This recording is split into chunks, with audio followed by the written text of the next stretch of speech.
Although women make up more than half of Africa's population, they have continued to play second fiddle to men in business, politics, and governance. The African Union has taken the initiative to bring together some of the continent's female scholars, researchers, and women in agriculture and development. This high-level panel is chaired by South African Minister on Women Affairs, Susan Shabangu. The initiative provides a platform for discussions on issues of gender equality and the empowerment of women. Individual delegates from different parts of Africa have great expectations for its outcomes.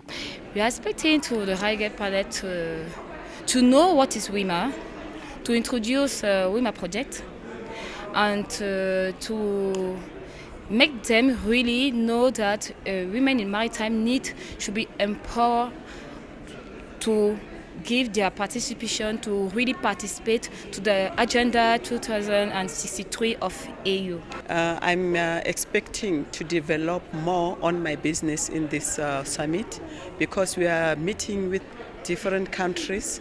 It's a networking panel.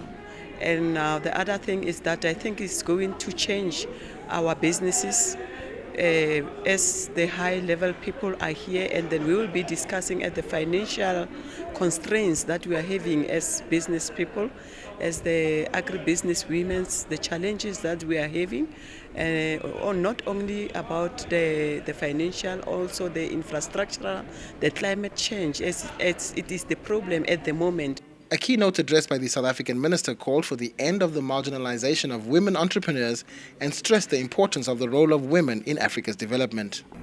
The achievement of parity is no longer a dream, but a reality that we must achieve as Africa. This is only the second annual high-level panel on gender equality, and organizers are hoping it will gain as much prominence and media attention as the high-level panel on peace and security, governance and democracy.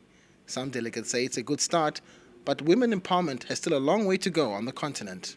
So I certainly would have hoped that this sort of meeting and this kind of gathering would bring together some of the great minds on the continent, politicians, office bearers, decision makers, as well as progressive academics, researchers, activists, who are then able to carve a way forward. I think what we've come away with rather is a sense in which there's a lot of aspirational talk, but what is always the selling point or not is whether or not this aspirational talk is translatable into finite and deliverable deadlines, and one hasn't felt that that's really the case. Behind these closed doors, the meeting continues between high-level delegations from the African continent, ministers, captains of industry, and they all have one thing in common: they are women. And they are saying unanimously that the time for the marginalization of the African woman has come to an end. If Africa is to see the prosperity it needs in the next 50 years, women will need to be included and taken from the informal economy to the mainstream economy. I'm Lionel Skink at the African Union Summit in Johannesburg. Go tell Africa.